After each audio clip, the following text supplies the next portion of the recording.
అందరికీ నమస్కారం. అందరికీ నమస్కారం అయ్యా.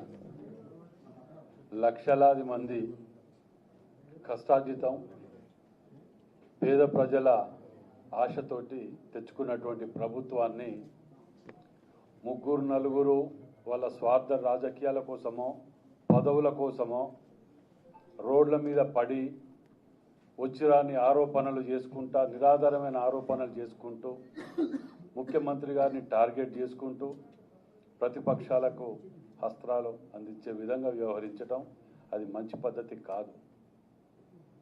మేము ఎవరినో ఒక్కరినో ఇద్దరినో పెట్టుకొని కాదు, ఎవరైతే ప్రభుత్వానికి వ్యతిరేకంగా ప్రభుత్వంలో వండుకుంటూ మాట్లాడటం అనేది అది మంచి పద్ధతి కాదు.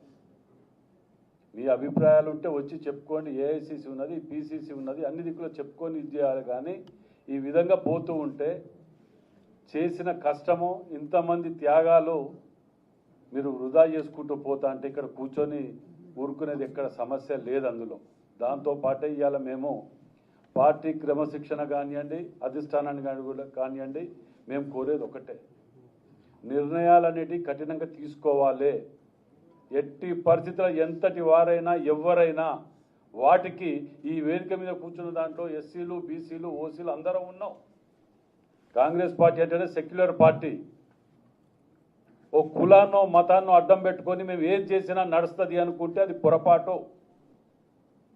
దాని అధిష్టానం కూడా చాలా సీరియస్గా తీసుకోకపోతే అసలు విషయం చెప్పాలంటే మాకు ఏం నవ్వు వస్తుందంటే ఒరిజినల్ కాంగ్రెస్ అంటారు. ఇప్పుడు మాట్లాడే వాళ్ళు అందరూ ఒరిజినల్ కాంగ్రెస్ అర్థమవుతుంది మాకాడ.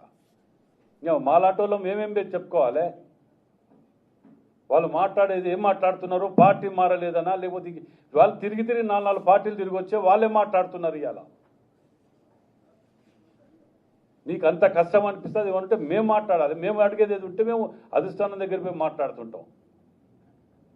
నలుగురిని గెలిపించినామంటారు. ఇటు సీఎంఏ ఏకంగా తుపాకి రాముడు కూడా మంచిగా మాట్లాడతారు కొద్దిగా గొప్ప.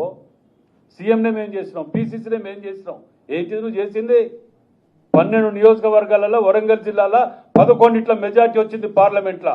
నీ ఒక్క దగ్గర 9,000 ఎందుకు మైనస్ వచ్చింది?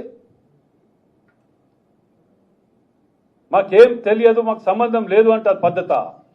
వెనుక బ్యానర్ ఉంటుంది, నీ కేక్ కట్ చేస్తుంటారు. నువ్వు జిల్లాలో ఒక్క ఎమ్మెల్యేతో మంచుకున్నావా? నువ్వు పద్ధతి లేకుండా, పాడు లేకుండా, బ్లాక్ మెయిలింగ్ పాలిటిక్స్. ఏ పార్టీకి పోతే నువ్వు ఎన్నదిట్లే మొట్టమొదట టీడీపీ, తర్వాత కాంగ్రెస్, తర్వాత వైఎస్ఆర్సీపీ, తర్వాత బీఆర్ఎస్, మళ్ళా కాంగ్రెస్. ఎక్కడ ఒక్కరితోటి మంచుకున్నావా నువ్వు? పోతూ పోతూ బీఫామ్లు కూడా ఎత్తుకపోతుంది. ఆ రోజు కాంగ్రెస్ వీడిపోయేటప్పుడు కష్టకాలంలో కాంగ్రెస్ పార్టీ కష్టకాలంలో వదిలిపెట్టిపోయారు, బీఫామ్లు ఎత్తుకపోయారు. నోటికి ఏది వస్తుంది మాట్లాడుకుంటూ వదిలిపెడుతుంటే మాలాంటి కష్టపడి 54 కేసులు పొద్దుగా లేస్తే సంసారం సగం కోట్ల చేస్తారా మేము. అయినా మీకు మంత్రి పదవులు ఇచ్చి ఇచ్చేస్తే మీరు ఇచ్చే గౌరవం ఇదా? సంబంధం లేదని ఒక మాట అంటే అయిపోతుందా? అధిష్టానం కూడా ఉంటే ఉన్నది, ఏది పోతే పోయింది. కానీ ఇలాంటి వాటిని క్షమించుకుంటూ పోతే మాత్రం మాకు కూడా ఓపికలన్నిటి పోతుంటాయి. మాకు కూడా ఇది లేకుండా పోతున్నది. ప్రజలకు విశ్వాసం కోల్పోయే పరిస్థితులు వస్తున్నాయి. దీని అడ్వాంటేజ్ తీసుకొని బీఆర్ఎస్ దొంగలు ఇటు పెట్టుకొని ఆడనో బీజేపీ వాడో క్యాన్సిల్ చేస్తాడు టూరు సీఎం గారిది పర్మిషన్ ఇవ్వమని. వీడో ఏం చేస్తాడు ఇక్కడ కూర్చొని, ఇక్కడ మొత్తం అత్యవసరంగా అధిష్టానం ఏదో జరిగిపోతుంది కాబట్టి వెనకకు పిలిచాడు వీడంట అంటాడు. అసలే దొంగల ముఠా ఇది. పొద్దుగా లేస్తే దోసుక తిని ఇది చేసుకొని మనం ఇది చేస్తుంటేనే ప్రజలు నమ్మకంతో మనకు పట్టం కట్టారు. పోనీ నువ్వు చెప్పిన 200 కోట్లు అన్నావు అట, పేపర్లు వచ్చిందట. ఇదా మీ సంస్కృతి? చెప్పు, ఎక్కడో చూపి ప్రూవ్ చేయి. ఇంకా ప్రెస్ మీట్ కౌంటర్లు పెడితే రోడ్డు మీదకి వచ్చి మాట్లాడతా, ఇవి తీస్తా అవి ఏంటిది? రమ్మని అడుగుతున్నాం కదా. ఏదో గాడుపుల బాణాలేసి పార్టీని అవమానపరచడానికి దీని వెనుక ఎవరికి 2 తీర్ల కుట్రాలు ఉన్నాయి.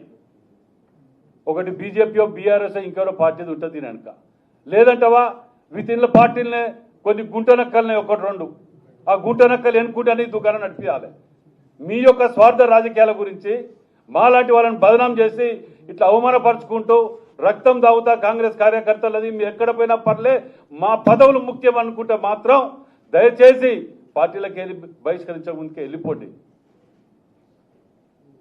మేము అధిష్టానాన్ని కానివ్వండి, ఇంకా వేరే ఏది కానివ్వండి, మేము రిక్వెస్ట్ చేసి అడుగుతున్నాం. ఇలాంటి వాటిని ఇక ముందు జరగకుండా, జరిగితే తక్షణం బహిష్కరించే విధంగా ఎంతటి వారైనా పర్లే, ఏ కులమైనా పర్లే, ఎవరైనా పర్లే, ఆ నిర్ణయం తీసుకోకపోతే కార్యకర్తలల్లా చాలా నష్టపోయే ప్రమాదం ఉన్నది.